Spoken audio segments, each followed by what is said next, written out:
नमस्कार। खबरों की खबर में आपका स्वागत है। बड़े बुजुर्ग सही कहते हैं कि जब मुसीबत आती है तो चारों तरफ से आती है, आदमी व्याकुल हो जाता है।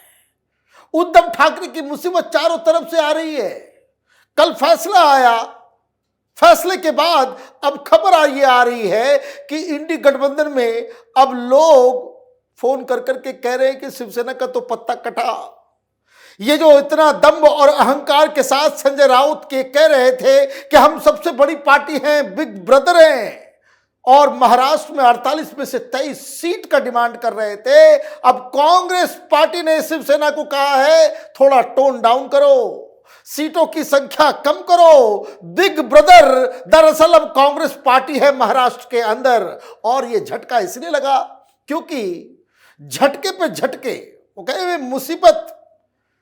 कल स्पीकर ने एक फैसला दिया, फैसले के बाद और फैसले के पहले से ही शिवसेना, उद्धव ठाकरे गुट, इन लोगों ने बिगुल बजाना शुरू कर दिया था कि फैसला तो पहले से ही फिक्स्ड है, हमारे खिलाफ आएगा, ये आएगा, वो आएगा। और फैसला आने के बाद उन्होंने कहा कि हम सुप्रीम कोर्ट जाएंगे, सुप्रीम कोर्ट में अर्जी लगाएंगे कि हमारे साथ नाइंसाफी हुई है। लेकिन लीगल एक्सपर्ट ये बता रहे हैं कि सुप्रीम कोर्ट से भी बहुत बड़ा झटका लगने वाला है।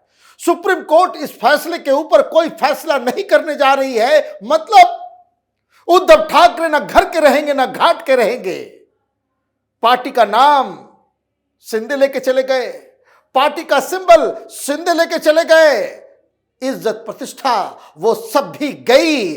और इंडी गठबंधन में जो आप दंभ और अहंकार के साथ अपनी बातों को रख रहे थे उसके लायक भी नहीं बचे, क्योंकि अब कांग्रेस पार्टी आपको दिखा रही है ठेंगा और कह रही है कि 10-12 सीट लो, उसी के लायक हो, क्योंकि अब तो तुम्हारे पास न सिंबल है न कुछ है। और अब वापस खड़े होने का कोई रास्ता भी नहीं है, क्योंकि कांग्रेस पार्टी को यह बात अच्छी तरीके से समझ में आ रही है कि शिवसेना के जो वोट हैं, जो उनके समर्थक हैं, जो लॉयल वोटर्स हैं, वो शिवसेना को तो वोट दे सकते हैं, उद्धव ठाकरे को तो वोट दे सकते हैं, लेकिन वो वोट कांग्रेस पार्टी को नहीं आएगा।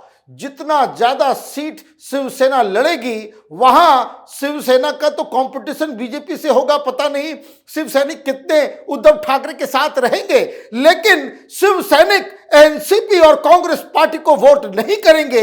ये अब इनको लग रहा है, अब इनको मौका भी मिल गया है कि ये जो बातें कर रहे थे कि हम बड़ी पार्टी हैं, अब तक ये लड़ते आए हैं, वो लड़ते आए हैं, उससे कोई फायदा नहीं होने वाला है। लेकिन बड़ा झटका इनको लगने वाला है सुप्रीम कोर्ट से। क्यों लीगल एक्सपर्ट से बता रहे हैं कि सुप्रीम कोर्ट स्पीकर के फैसले को नहीं पलट सकती।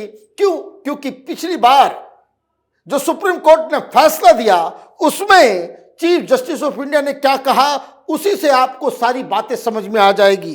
The constitution bench of chief justice of India DY Chandrachud, justices MR Shah, Krishna Murari, Hima Kohli and PS Narasimha, in its judgment on the Maharashtra politics case, ruled that Speaker of the Legislative Assembly is the appropriate constitutional authority to decide the disqualification petition within a reasonable period.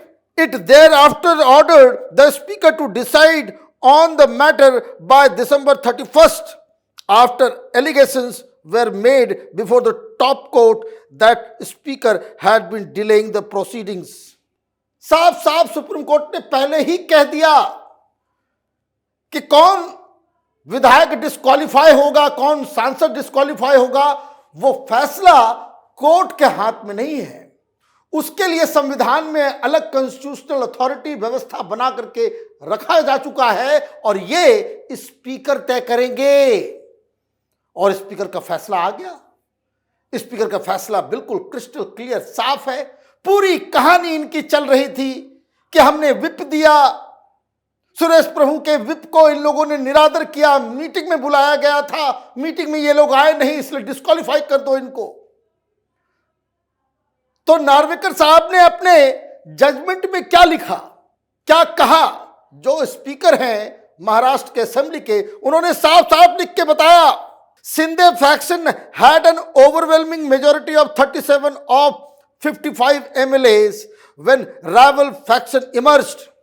Sunil Prabhu ceased to be duly whip of the party since the rival faction emerged. Bharat Gogavale was validly appointed as whip of Shiv Sena party and Eknath Shinde validly appointed as leader of the party. The speaker said, further Narvekar held that Sunil Prabhu had no authority to call a meeting of Shiv Sena legislative party and underlined that the WhatsApp message calling for the meeting was sent less than 12 hours in advance. Clear cut फैसला हो गया कि किसी की सदस्यता नहीं जाएगी, क्योंकि ये जो फैक्शन जो अलग हुआ उनके पास ओवरवेलमिंग मेजॉरिटी है। 55 में से 37 वो एकनाथ शिंदे के साथ है, इसलिए असली शिवसेना वही है। और इस बात की पुष्टि इलेक्शन कमीशन ने भी की कि असली शिवसेना शिंदे की शिवसेना है, इसलिए नाम भी दे दिया और सिंबल भी दे दिया। अब इनको लग रहा था कि हम सुप्रीम कोर्ट जाएंगे, सुप्रीम कोर्ट से कानूनी दांव पेच करके हम किसी तरीके से वापस आ जाएंगे।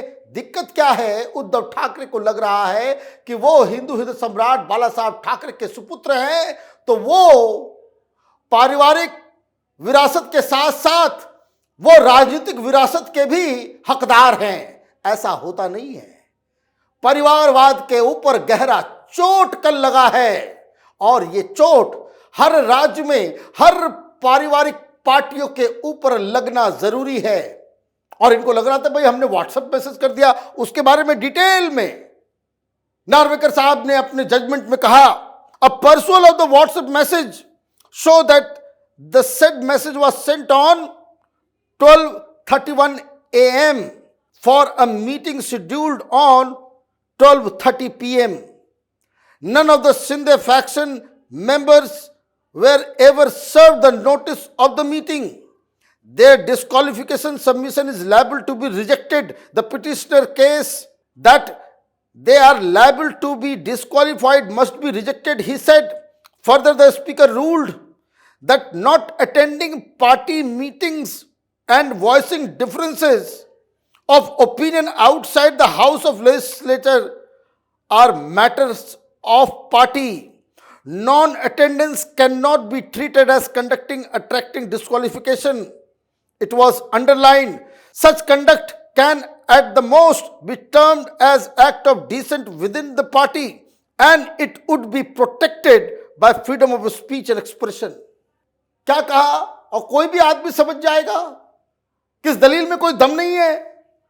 आप रात के 12:30 बजे आप व्हाट्सएप मैसेज कर देते हो क्या कि कल 12:30 बजे जो है मीटिंग हमने बुलाया है, और जो लोग नहीं गए उसके खिलाफ आप कह रहे हो कि उसको डिस्क्वालीफाई कर दियो। विप जो है वो उसका पालन नहीं हुआ।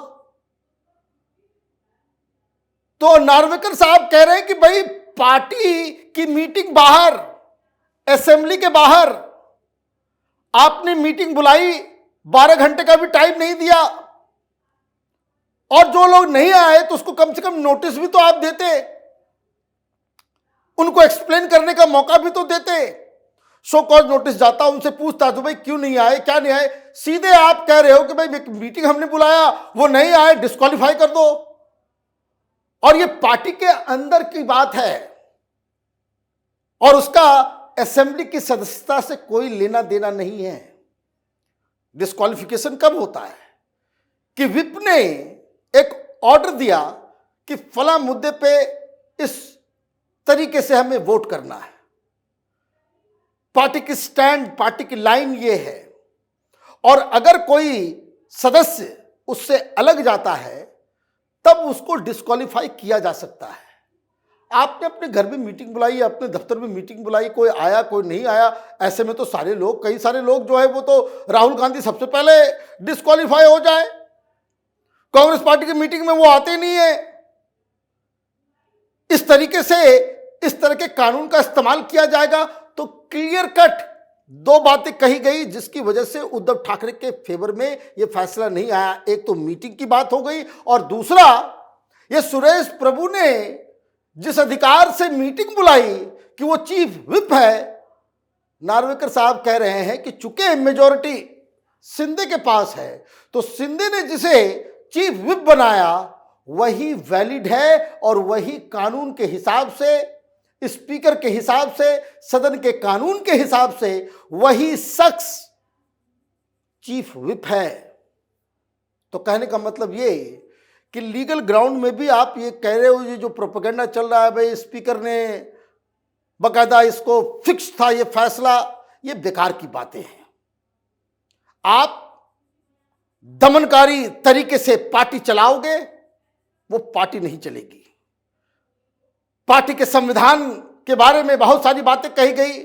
नार्वेकर साहब ने कहा कि भाई आपने संविधान जो बदला, जो कुछ भी तब्दीलियां आपने की, आपने कहीं उसको जमा भी किया क्या? इलेक्शन कमीशन के पास नई संविधान का नया प्रारूप जो आपने बदलाव किया वो आपने दिया? वह इलेक्शन कमीशन कैसे मान लेगी?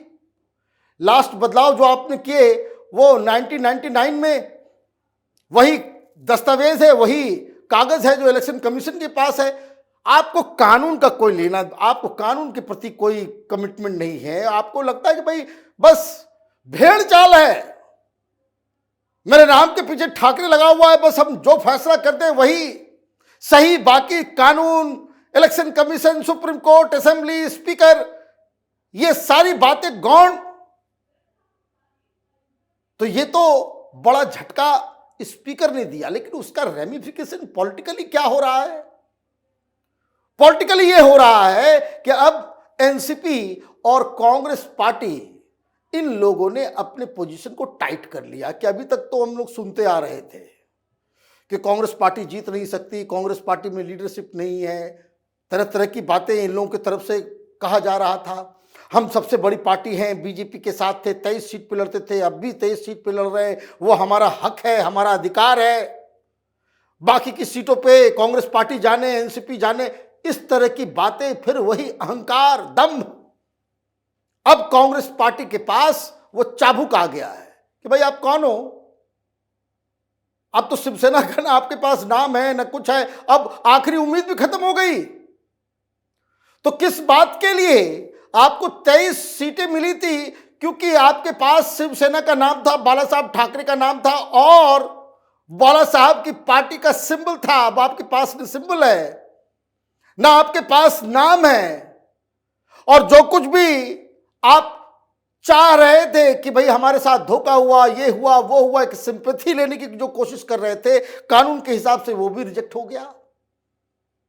अब आप सुप्रीम कोर्ट जाओगे, सुप्रीम कोर्ट में लीगल लिमिनरीज जो हैं, लीगल एक्सपर्ट्स जो हैं, वो बता रहे हैं कि भाई वो तो सुप्रीम कोर्ट ने पहले ही कह दिया है कि कोई फैसला हम नहीं लेंगे, ये हमारे अधिकार में नहीं है। उसके लिए ऑलरेडी कॉन्स्टिट्यूशनल अथॉरिटी है, वो स्पीकर, वो फैसला जो लिया वही वैलिड और वही माना जाएगा।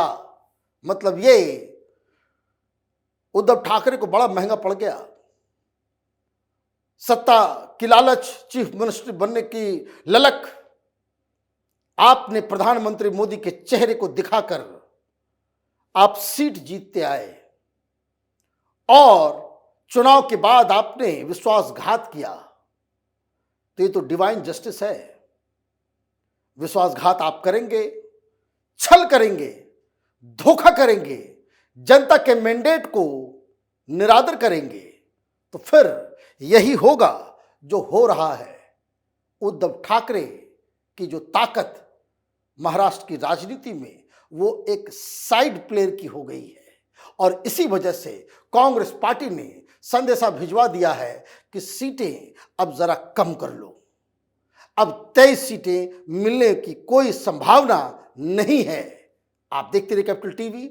हमारे वीडियोस को लाइक कीजिए, शेयर कीजिए और हमारे चैनल को सब्सक्राइब कीजिए। धन्यवाद।